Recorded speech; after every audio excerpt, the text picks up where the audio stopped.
Let's head out to the track now for the Open Division feature race, where a great field of cars was on hand to take on this tough quarter-mile bull ring.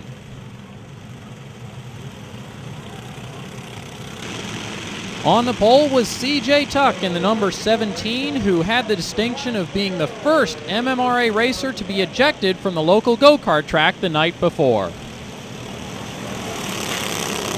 This race didn't start out much better for CJ. Keep an eye on the left side of your screen to see what happens in turn 3.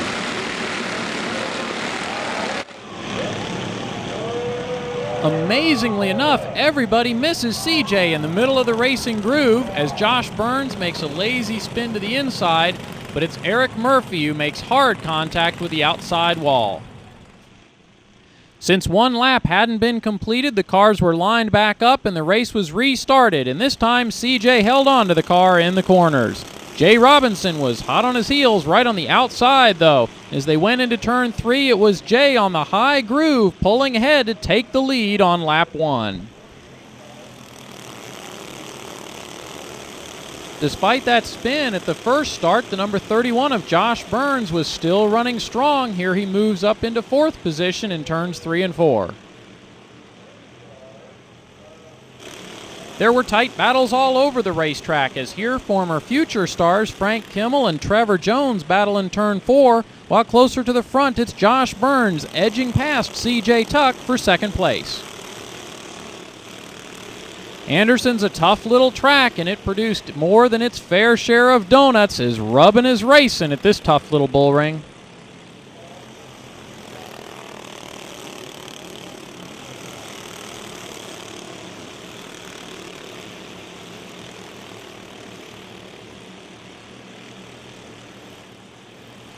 Jay Robinson had been leading the race ever since lap 1, but he was feeling more and more pressure from Josh Burns, and finally Josh was able to get to the inside coming off of turn 2 and complete the pass off of turn number 4. Frank Kimmel and Trevor Jones were side by side for virtually the entire race and must have really been focusing on each other and not a car behind them, Don Gettelfinger.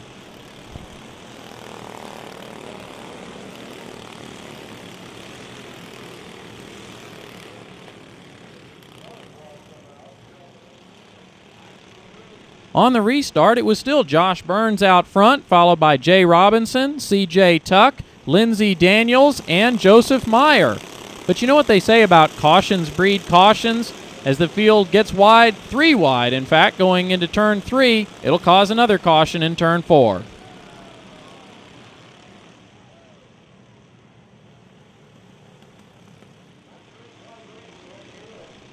So it's time for another restart, and again, Josh Burns stays out front, Jay Robinson, Joseph Meyer, then Chuck Tuck, and Gary Whitson, who has moved up into the top 5. Joseph Meyer in the number 12 car won the Grand National race at Lake Erie last year, and he shows that car is still fast as he moves up to 2nd place. Lots of cars on a short track does produce some great racing, but with championship points on the line, patience was hard to find at Anderson.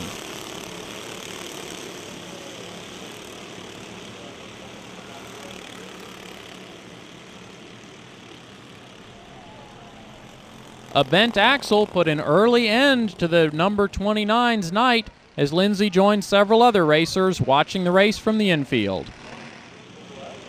It's still Josh Burns out front for the restart as Chuck Tuck takes a wild ride into turn 1 with Gary Whitson. There was great racing all over the racetrack all night long, but even with all the cautions that we'd seen, there were still some folks that figured 3 wide would work on these narrow corners.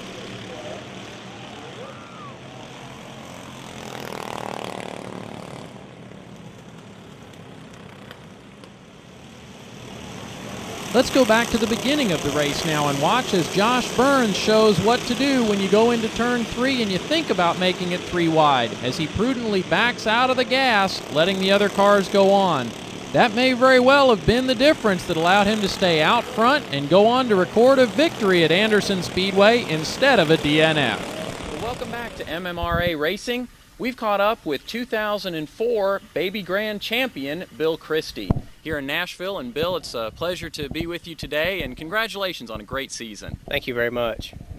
Tell me about the year. I mean, obviously it was a championship-winning year, but it didn't all go according to plan. I know, for example, at Riverview Speedway, at the second tour race, saw the car spinning around up there in turns 3 and 4, so had to overcome some early adversity and keep with it. We really did, and starting out really the first of the season, we weren't really championship hunting.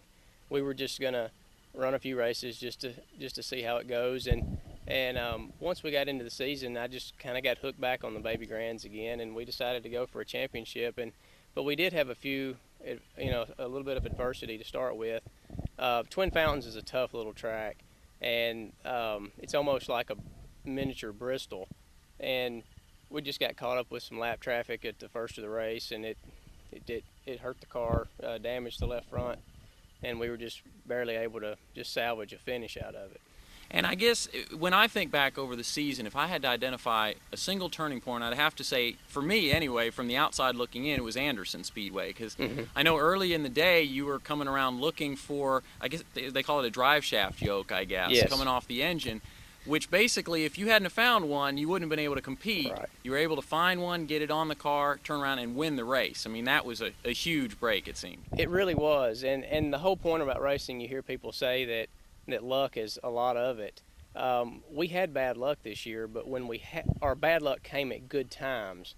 And when we did have the parts failure, it was during the first practice, so it gave us pretty much half a day to get the problem isolated and get it fixed to where we could actually qualify the car and race. So if you're going to have things break, it actually broke at a good time, and that was really a turning point for our season. It really was. And again, it just seemed like you got stronger as the year went on. As we finished up the season, of course, at Lake Erie Speedway, a dominating performance there. Never forget, you're well out in the lead, and midway through the race, I see you go 3 wide on the outside, and it just seemed like you had all the confidence that the car was there, that it didn't, I guess from your perspective, it wasn't an unnecessary risk. I mean, you were that confident in the car at that point. I really was, and I gained more confidence as the year went on. Actually, we got the car better as the year went on. We were able to get some financial support, and we were able to do some more things, buy newer tires to race on and freshen our engine and do some things that we needed to do to make the car more competitive that we didn't have first of the year. Now, you've talked about getting the fire back, about Baby Grand racing. Of course, you've already been around this block once before, winning a championship in the Baby Grand division. And so, in some sense, I mean, you've been there, you've done that. They always talk about if you've already done it, you know how to do it and can do it again. Right. And we do, and we have a lot of knowledge of these cars, and that probably is an advantage for us. But really, the knowledge I gained in big car racing, we raced at Nashville Speedway, late models and super trucks. That's the knowledge we put into this car this year that has really made us excel. When I ran Baby Grands back 2001, I was young and we didn't have a lot of experience, and we used that knowledge that we've learned over the past few years and put into the car, and it's really made a big difference. So even though this Baby Grand car is a 2/3 scale car, the things that you learned in 3,600-pound stock cars still transfer over. Everything is relative. It really is. Where you place the weight in the car, the way you balance the car, everything about it is the same as a big car. So in that sense, for our younger drivers that are coming up through the Future Stars and Open Division, this really is a good training ground. If they can get a handle on a Baby Grand, as long as they learn the principles, then they're going to be able to continue on and use that knowledge. In my opinion, the Baby Grand is perfect for a younger person. As far as learning how to adjust a race car, all the adjustment points on a Baby Grand are identical to a big car. Your track bar, your springs, you're running on slick tires, which is the same as a big car. The only thing that the Baby Grand doesn't do for you as far as moving up the ladder is the weight. It is still a small car. So once you come out of a Baby Grand, the only objective you've got to overcome is learning how to handle a 3,600-pound car versus a 1,500-pound car. We need to take a quick break, but when we come back, Bill and I will be joined by his car owner, Mark Hijack, to talk about the advantages of car ownership in MMRA.